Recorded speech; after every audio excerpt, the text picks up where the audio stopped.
بسم اللہ الرحمن الرحیم۔ صرف 5 منٹ کا مدرسہ قرآن و حدیث کی روشنی میں 10 رجب المرجب اسلامی تاریخ۔ حضرت علی رضی اللہ عنہ کی خلافت۔ حضرت عثمان غنی رضی اللہ تعالیٰ عنہ کی شہادت کے بعد حضرت علی رضی اللہ تعالیٰ عنہ مسلمانوں کے خلیفہ بنے۔ حضرت عثمان رضی اللہ عنہ کی شہادت کے بعد لوگ حضرت علی رضی اللہ عنہ کے گھر پہنچے کہ ہم آپ کے ہاتھ پر بیعت ہونا چاہتے ہیں۔ حضرت علی رضی اللہ عنہ نے یہ بدری صحابہ کا حق ہے، حضرت علی رضی اللہ عنہ نے کہا کہ یہ بدری صحابہ کا حق ہے کہ وہ امیر المؤمنین چنے۔ جب سب بدری صحابہ تشریف لے آئے تو انہوں نے حضرت علی رضی اللہ عنہ کو امیر المؤمنین بنایا۔ حضرت علی رضی اللہ تعالیٰ عنہ ممبر پر بیٹھے، لوگوں نے حضرت علی رضی اللہ عنہ کے ہاتھ پر 18 ذی الحجہ جمعہ کے دن بیعت کی۔ حضرت علی رضی اللہ عنہ کے زمانے خلافت میں منافقین کی سازش سے مسلمان 2 گروہوں میں تقسیم ہو گئے تھے، جس کی وجہ سے مسلمانوں کو کافی نقصان اٹھانا پڑا۔ مسلمانوں کے آپسی اختلاف کے باوجود اسلام کے حدود میں نئے ممالک آ رہے تھے اور مسلمان اسلام کی دعوت دینے اور دین کو پھیلانے میں منہمک تھے۔ بے شمار لوگ اس دین کی سچائی اور حقانیت کو دیکھ کر اسلام میں داخل ہو رہے تھے۔ حضور صلی اللہ علیہ وسلم کے معجزہ محمد بن حاطب رضی اللہ عنہ کا شفا یاب ہونا۔ ایک مرتبہ محمد بن حاطب کا ہاتھ بچپن میں جل گیا تو ان کی امی انہیں لے کر حضور صلی اللہ علیہ وسلم کی خدمت میں آئیں اور کہنے لگی، یا رسول اللہ صلی اللہ علیہ وسلم، یہ محمد بن حاطب ہے، سب سے پہلے آپ کے نام پر اس کا نام رکھا گیا ہے۔ چنانچہ حضور صلی اللہ علیہ وسلم ان کے سر پر ہاتھ پھیرا اور برکت کی دعا فرمائی اور ان کے چہرے پر اپنا مبارک تھوک چھڑکا اور ہاتھ پر بھی چھڑکنے لگے اور یہ دعا پڑھی، اذهب الباس رب الناس اشفی انت الشافی لا شفاء الا شفاؤک شفاء لا یغادر سقما۔ ان کی امی کہتی ہیں کہ میں حضور صلی اللہ علیہ وسلم کے پاس سے اٹھی تھی کہ اتنے میں محمد بن حاطب کا ہاتھ ٹھیک ہو چکا تھا۔ ایک فرض کے بارے میں، پردہ کرنا فرض ہے۔ قرآن میں اللہ تعالیٰ فرماتا ہے، اے عورتوں تم اپنے گھروں میں ٹھہری رہا کرو اور دور زمانے جاہلیت کی طرح بے پردہ مت پھرو۔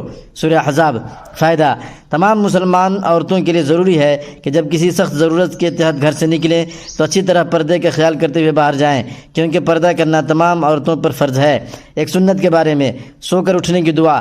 حضرت حذیفہ رضی اللہ تعالیٰ عنہ فرماتے ہیں، جب رسول اللہ صلی اللہ علیہ وسلم سو کر اٹھتے تو یہ دعا پڑھتے، الحمدللہ الذی احیانا بعد ما اماتنا والیہ النشور۔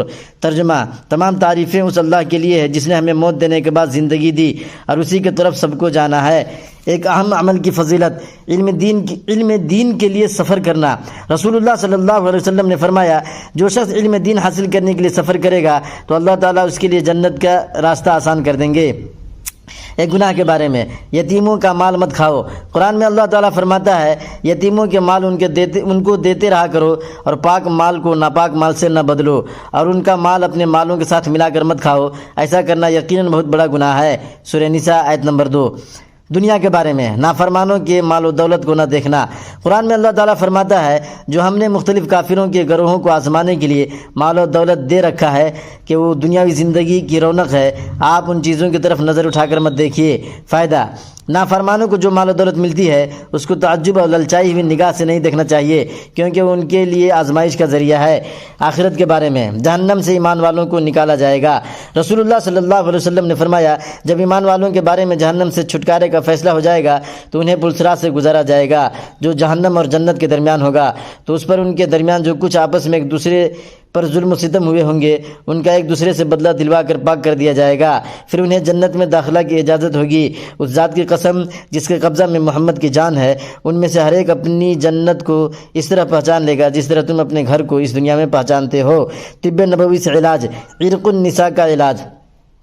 حضرت انس بن مالک رضی اللہ تعالیٰ عنہ فرماتے ہیں کہ میں نے رسول اللہ صلی اللہ علیہ وسلم کو یہ فرماتے ہوئے سنا کہ عرق النساء کا علاج عربی بکری دمبے کی چکتی ہے، جسے پگھلایا جائے، پھر اس کے 3 حصے کیے جائیں اور روزانہ 1 حصہ نہار منہ پیا جائے۔ ابن ماجہ شریف۔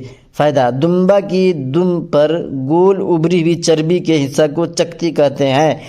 نبی پاک صلی اللہ علیہ وسلم کی نصیحت۔ رسول اللہ صلی اللہ علیہ وسلم نے فرمایا، جس کا کوئی بچہ پیدا ہو تو اس کا اچھا نام رکھے اور اس کی اچھی تربیت کرے، پھر جب وہ بالغ ہو جائے تو اس کا نکاح کرے۔ اگر بالغ ہونے کے بعد بھی اس کا نکاح نہیں کیا اور وہ گناہ میں، زنا میں مبتلا ہو گیا تو اس کا گناہ اس کے باپ پر ہوگا۔